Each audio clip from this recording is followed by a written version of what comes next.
食菜係咪可有可無？食菜係咪會令到你排便困難？纖維係咪唔重要呢？呢啲呢，最近咧好多人問我嘅，咁所以呢，我又要同大家咧分享一下啦。咁唔知大家食幾多菜嘅呢？有冇食足夠嘅纖維啊？歡迎你喺下面留言同我分享啊！如果你中意呢個影片，我請你俾個 like 我，同埋請你分享俾你身邊嘅朋友啊！我呢個頻道咧係介紹健康嘅食物同埋0至3嘅營養嘅，咁希望一家大細都食得健康啊！各位朋友，大家好，我係營養師媽媽 Priscilla。今日咧我要做一樣好乞人憎嘅嘢，就係要講翻一啲營養嘅謬誤，係關於食菜同埋纖維嘅。有陣時我聽到某一啲營養謬誤咧，我覺得對普羅大眾咧係有種好壞嘅影響嘅時候啦，我都係忍唔住要出聲。咁呢一個咧，可能係就係我嘅性格啦。咁呢個頻道咧，本住一個對事唔對人嘅原則啦，講翻一啲正確嘅營養嘅資訊嘅。咁雖然咧，我知道咧，有好多人咧就會鬧我噶啦，甚至係網上欺凌我嘅。不過呢個都唔緊要噶，因為咧，作為我嘅註冊營養師呢個專業咧，我係希望守護咧正確資訊，希望同大家分享。最近我咧就聽到咧有啲人就同我講啊，其實菜係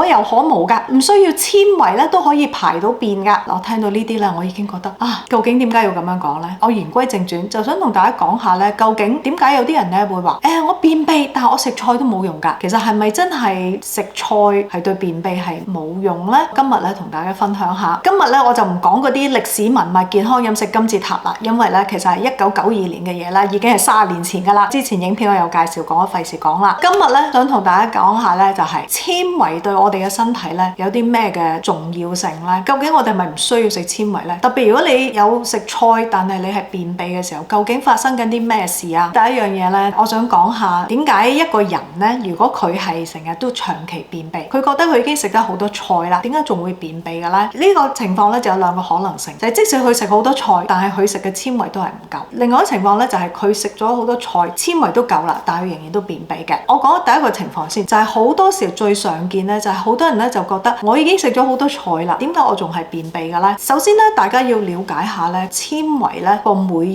建議攝取量係25克。咁25克嘅纖維咧係咩嘅概念咧？俾大家睇下呢個表啦。西蘭花咧喺菜之中咧都係幾高纖啦，半碗咧就有3.2克啦，半碗嘅菠菜咧就有2.5克啦。大家想象下，如果淨係靠菜，你點樣可以攝取足夠嘅纖維咧？當你每日食2碗西蘭花嚟，都只不過係俾到你13.2克纖維啫，距離你25克咧，其實仲有一半嘅距離。我見到唔少人咧，就係佢淨係靠食菜一樣嘢去攞纖維。如果係便秘嘅時候咧，當然唔夠纖維去排便啦。咁所以咧，纖維咧除咗食菜起碼2碗之外，仲要食生果嘅。生果咧係另外一個纖維豐富嘅來源啦。一條只有3.1克嘅纖維啦，一個連皮嘅蘋果咧就4.4克啦，一條蕉一個蘋果都有7.5克嘅，咁加埋你嗰2碗嘅蔬菜，比你更加貼近你25克嗰個目標啦，但係仍然都未夠。所以咧，點解每日要有2份嘅水果，同埋每日有2碗嘅蔬菜？呢個係最基本嘅。好不幸地咧，都係未去到我哋人體所建議需要嘅25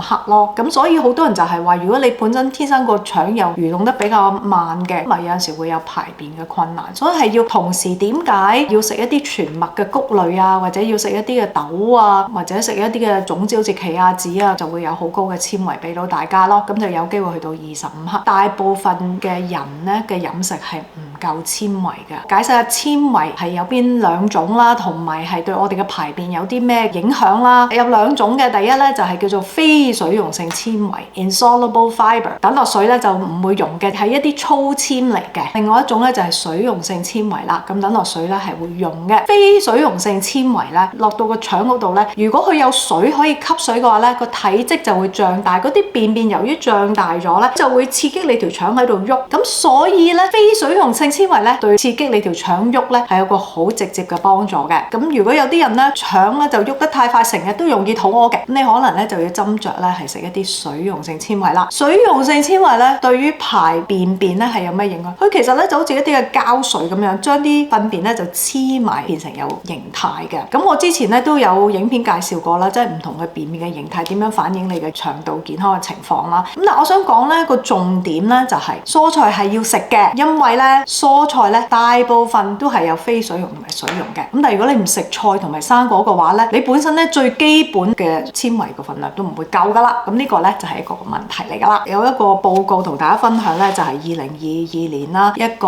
綜合性嘅報告 meta-analysis 啦，就揾咗16個 randomized control trial 啦，研究翻一班有長期便秘嘅人士啦，佢哋係研究加啲纖維落呢啲有長期便秘嘅人士身上咧，咁其實會唔會有排便嘅改善咧？就發現咧，只要咧係加大概10克度纖維咧，對大部分人咧其實都會增加個排便嘅次數，同埋會減低嗰個排便困難嘅。咁呢個報告咧裏邊提出邊一種嘅纖維咧對排便係最大幫助咧？有2種嘅。第一咧就係洋車前子 psyllium， 我之前介紹過，大家有時間去睇下啦。第二種咧就係叫 pectin 果膠啊，就係生果裏邊嗰種嘅纖維啦。所以話食生果係咪對纖維係冇幫助咧？當然就唔係啦。但係如果你有長期便秘，你唔能夠淨係食生果啦，同埋亦都唔適宜食得太多嘅。生果嚟講，每日咧2份，即係2個拳頭大細嘅生果咧就夠噶啦。有啲人咧就話食生果咧係會攝取過多嘅果糖。如果你頭先食我講嗰個份量咧，2份即係2個女性拳頭大細啦，嗰度嘅碳水化合物咧每一個大概係15克左右啦，唔係多嘅，30克。High fructose corn syrup 咧就唔係喺生果裏邊㗎，係一種加工嘅物質。雖然佢係嚟自果糖咧，增加個濃度咧，整出嚟嘅一種嘅糖漿，就用嚟咧製造汽水啊、飲品啊，咁就有 high fructose corn syrup 啦，就唔係話食生果嗰裏邊會攞到嘅。所以大家咧千祈唔好驚，都係要食足夠嘅蔬菜水果啦。你有諗過營養治療可以解決你嘅健康問題嗎？港營聚由多位多年專科經驗嘅註冊營養師組成，按你嘅健康數據精心設計個人化嘅營養治療，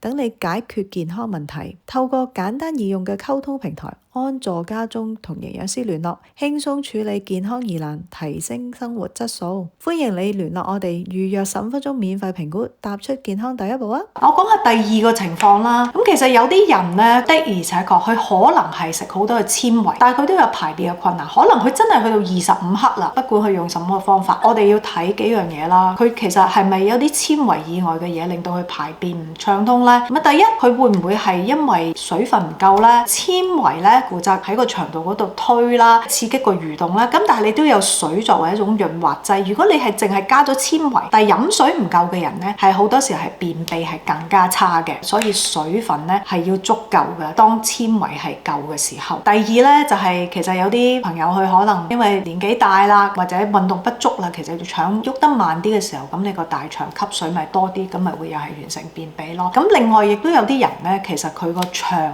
道嘅益菌群係不足啊，啲腸咧好似一個社區咁，你成日住咗一啲好嘅市民喺度咧，嗰個市區係好安寧嘅。你個腸道益菌咧，如果咧係好益菌多咧，排便咧都會容易一啲嘅。有好多人咧可能食嘅一啲譬如高度加工嘅食物啦，太多高脂嘅食物咧，對腸道益菌都多少有啲影響㗎，變咗咧容易有呢啲腸道嘅問題。咁呢個亦都我帶出咧就係話，點解唔可以唔食蔬菜生果？點解唔可以唔食纖維啊？因為其實纖維咧基本上咧係一種而家叫做 prebiotics 啊，即係益生元嚟嘅。你食菜嘅時候或者食唔同嘅植物嘅食物嘅時候咧，落到個腸嗰度咧，佢咧就係一種你啲益菌嘅食物嚟嘅。嗰啲益菌咧就得到咧豐富嘅餵養啦、滋養啦，你嗰啲益菌咪會多咯。即係腸道嗰個 gut microbiome 咧唔好嘅話咧，係好大影響嘅，影響一個人嘅情緒。因為我哋講嗰個腸道同大腦嗰個聯繫啦 ，gut brain connection 啦，同埋影響體重啦，影響你心血管病嘅風險。